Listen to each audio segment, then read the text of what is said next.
In this video, I'm going to tell you about what to do to get your cat to be a lap cat. One of the things that happened for me with my most recent cats, the two of them, is when they were kittens, they were in my lap all the time, and then they grew up, and not so much. So they became a lot less likely to sit in my lap, and it has a lot to do with their breed. So some breeds are just not into being, lap cats.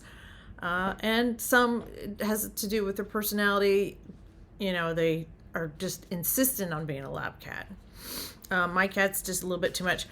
But what I realized also is that, as kittens, they were in my lap all the time. And then as adults, they weren't. And so something must have changed. What I realized is that I accidentally trained them not to be lap cats. And you might wonder, how did I do that? And it's something that it's very easy to do because we're all busy. You might be sitting down, sitting on the couch, sitting in a chair, but you have things to do. You might be somebody who knits, you might be working on a project, you might be looking through your phone, any of those kinds of things that are just really normal today. But cats don't like any of that. They actually want you to pay attention to them and not your phone and not whatever project you might be working on while you're sitting down.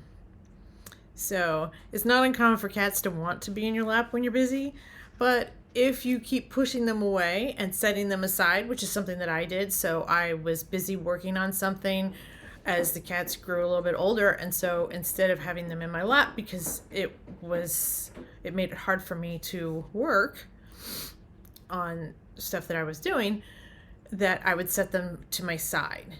And that meant that they would just hop down from the couch and they would wander around and do their own thing.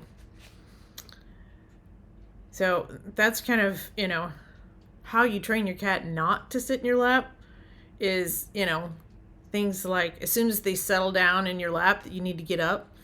I did that a lot, and the cats don't like you to move. And if you are someone who moves a lot, or you need to get up and move almost as soon as they get in your lap, they will stop doing that. It wasn't uncommon for to happen to me, is that as soon as the cat's wandering and walking in my lap and they're pushing against you and all that stuff, then I realized that I needed to go to the bathroom.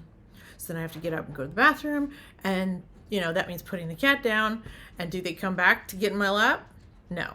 They actually learn not to be in your lap. So, and if you're somebody who moves around a lot, if you're kind of fidgety, they probably aren't going to sit in your lap for very long. And now, if you do these kinds of things often enough, your cat will stop sitting on you.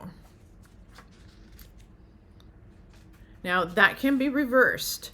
And I have been working on that with my cats, and I'm having some luck for the most part. It's kind of like once you've trained your cat to do a certain thing, they learn that and they tend to stick with it. So it takes a little bit of effort and consistent, encouraging them to be in your lap to get them back to being in your lap.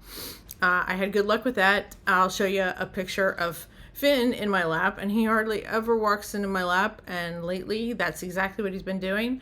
And as long as I pet him, he settles down, and he's just a very happy cat that way.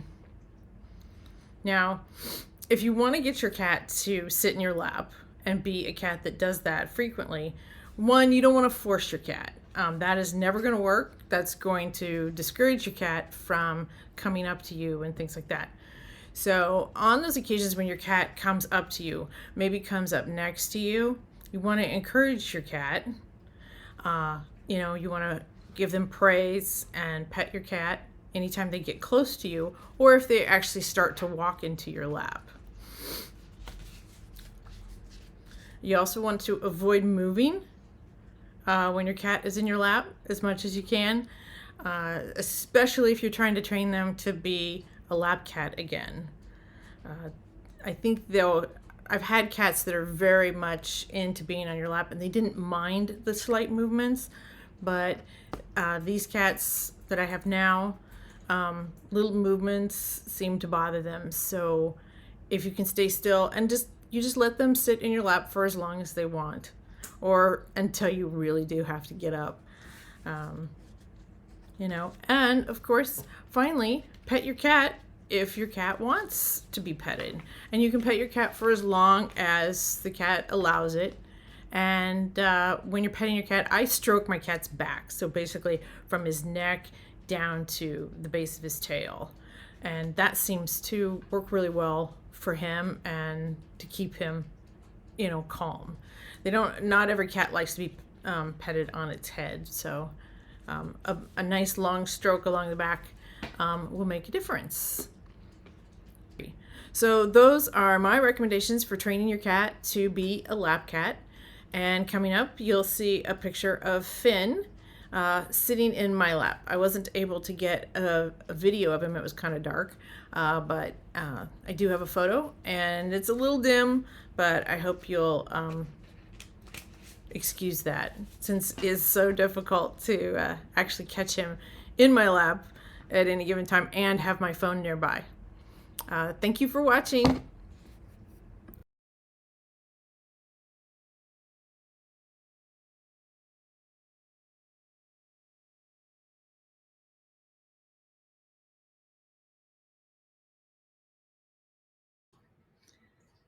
Thank you for watching. And don't forget to like, comment, and subscribe.